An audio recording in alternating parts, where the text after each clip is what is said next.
Currently our reservation is about 12,000 acres, 2 different states, Kansas and Nebraska, and 3 different counties. We were in a conventional commodity market operation for a number of years, and for many years I've seen a lot of dollars leave the reservation and in turn never coming back, and that's due to chasing the high yields that we've done in our previous model. So we completely changed our model now.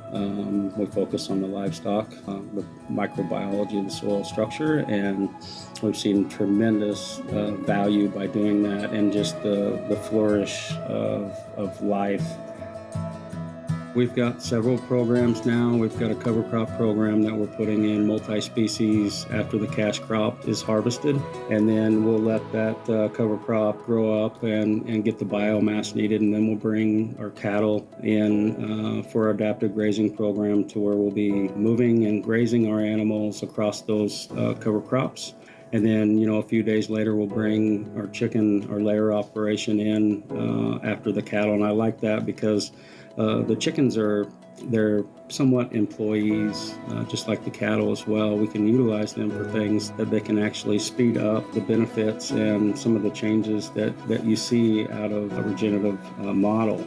And just for instance, when the cattle comes in and, we've got the manure patties out there, flies are attracting to that, and the chickens will be utilized to, peck the larvae out, and we'll see a decrease in the flies that are affecting the cattle as well, and carrying, pink eye and those other diseases that we're seeing. It's been rewarding and challenging. There's been some hardships and some learning curves along the way, but, our journey transitioning from conventional ag into more of a regenerative approach, which is a holistic approach across our whole reservation. I think, one day we're going to be that helping hand that has been through all these challenges and struggles, that we can take that and be that helping hand to other producers here in the community.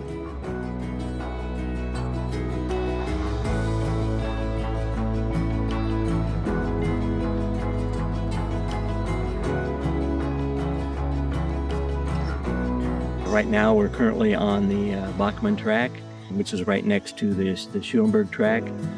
We acquired both of these properties from the Nature Conservatory, and this is properties that are really precious to us. We have medicinal plants and stuff here that we don't have any place on the reservation, or maybe even in America.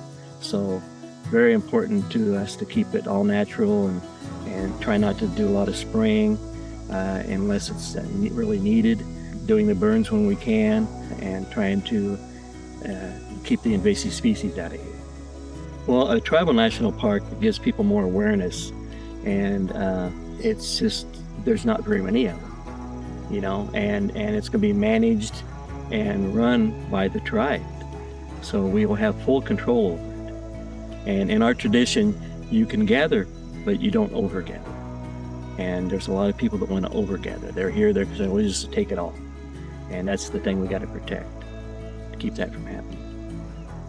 If you manage the property right, you're going to have cleaner water, you're going to have more water, the springs will be flowing a lot better, and that's kind of our goal, is to make sure that the ecosystem is spot on.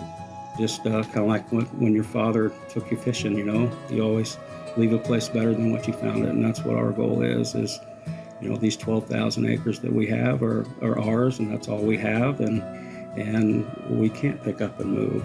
So we've got to protect all of the natural resources that are available to us today, and make sure that those are held there for future generations to use.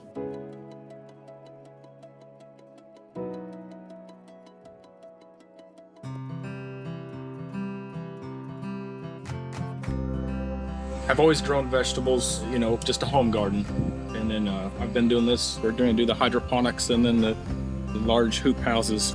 We're just basically trying to supply fresh produce for the casino, for the elders. And then, like I said, these 2 greenhouses will produce stuff for all season. This is a 30 by 96 foot high tunnel. That is a 30 by 96 foot hydroponics house. And then we have one ordered identical to this one that's taking place for the 30 by 45. And then we're actually working on a 4th 30 by 96 that's going to go on the north side of that. So we are, for 3 months, we're growing pretty fast. plan is to have at least 5 full-time employees managing just the garden, vegetable, plus our orchard. We've got about 45 trees over in our high fenced area, and then we have also about 2 acres of vegetables out in the fields, and also about 1 acre and 2 acres of cantaloupe and watermelon patches. We got okra, we've got green beans, we've got snap peas, also tomatoes out there, just onions, lettuce, broccoli, cabbage. These are our heirloom. We have Romas, cherry, which kind of we're trying to learn the supply and demand, what the casino wants for salads, what they want for the elders, you know, and then we're working on getting certified with a refrigerator truck to start supplying the places. Everything in our high tunnels or out in the outdoor gardens is all started from seed. Everything's going to be organic. We're trying to completely stay organic. You know, like I said, we're using natural things to prevent the weeds, to prevent everything's pretty much manual labor on that, but like insect control, just natural things, so we're not introducing any insecticides, nothing like that. We haven't used any kind of powders or anything, and so far it's worked great. Keeping that out of your diet is the healthiest thing you can do, I think. I mean there's a large demand even in the surrounding small communities off the reservation are wanting organic, naturally grown, you know, produce.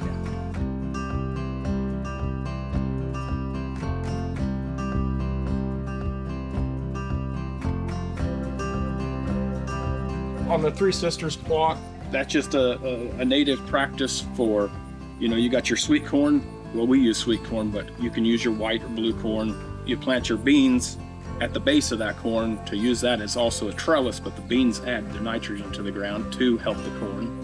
And then you have your squash, which is for your weed suppression.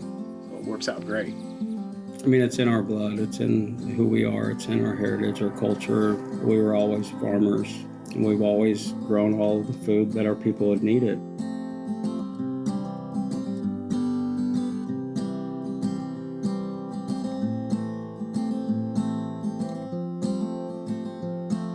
The biggest challenge that I've had was, you know, education, and that's me personally as well, because that's where I had to start, and I knew what our model was, and we had some issues that happened several years ago that kind of was the eye-opener for me. So I had to take a step back and look outside of the box and re-educate not only myself but the tribal council here, the farm employees, and also the membership as a whole, and you know the community members as well. Well, when we have big rainfall, so one time we had like 5 inches in an hour or something, the whole reservation was an island for a while, and it eroded like you wouldn't believe. All the trees on the side of the road on the glacial bluffs here, they were in the center of the road. They just came down the banks. So the soil moves pretty easily if you don't have enough grass and trees around.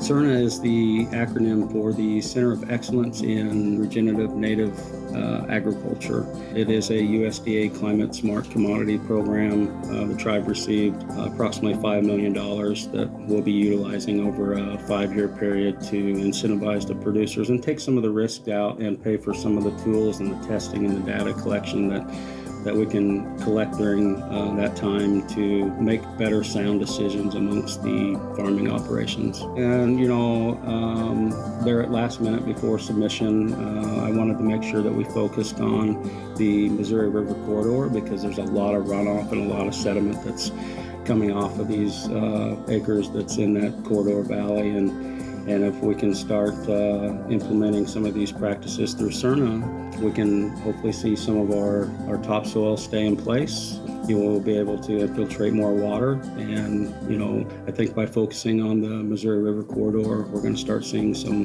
pretty impactful things that's happened by just changing the way we do things.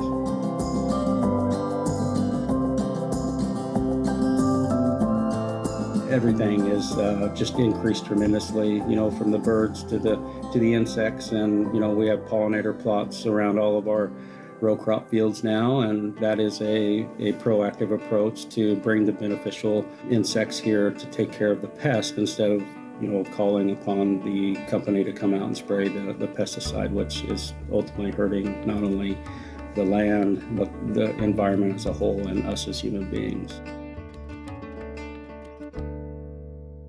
The tribe hired me as a beekeeper originally about 8 years ago to just take care of bees out here for pollination. They just wanted for pollination. Well, I had already worked in the honey industry before, selling, bottling, manufacturing, and all that. So I brought it to the council, and they decided to take the next step and build a business, the Ioway Bee Farm.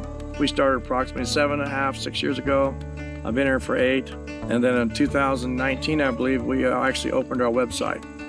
Got 4 employees that work for me, and we got close to 100 hives out here. And we produce a lot of finished product out here too as well. We also use the wax for our lotion bars, our bee bombs. We use beeswax and our lip balms. And then of course we sell a heck out of candles as well, beeswax candles. So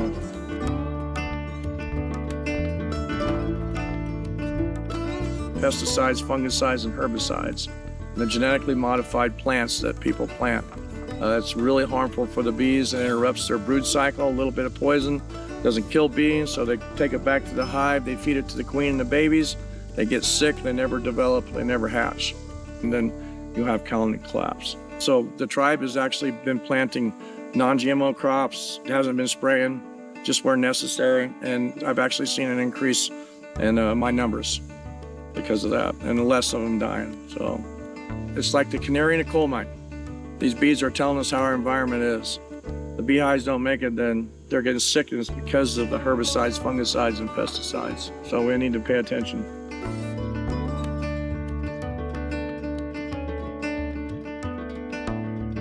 Bojo, my name's Keesis Charges at Them Pots. Keesis is my Potawatomi name, and then my Bokoje name is Mangrunje, which my Potawatomi name Keesis means sun, the one in the sky, and then Mangrunje means that bear that splits the pipe stem. That's who I am. The way I see it, we're supposed to be indigenous, and bees, they're from overseas. And so like our job as beekeepers, indigenous beekeepers, should be to help out these ones because they do a good job, but also what can we do to help all the native pollinators, because they're the ones that do a lot of the work. Honeybees, I think they only do about 15 to 20% of the pollination needs here in the United States, and the rest of it's all done by native pollinators. Bumblebees, single dot, 2 dot, rust belt bees, butterflies, moths, wasps, hummingbirds, ants. If we can make this a natural landscape, once again, we can be a good example to the rest of the USA. To show people what a real natural landscape looks like, being able to, eat the rabbits or stuff like that, knowing that there's no poisons, the deers, everything, because we got rid of all the chemicals. So if we can make everything natural again, I think there'll be less cancer, and you won't have all the problems that we do now. The support's amazing that they've provided for us, the tribe has, with Tim and getting everything rolling. So far, everything we've kind of wanted, we're going for it. One of the biggest things in this life that we live today, everything's so busy. There's so many things that's happening that we don't take enough time to slow down and look at the small things in life. And that's who we are and who we were years and years ago, is we watched for the signs of spring, and we watched for the signs of planting.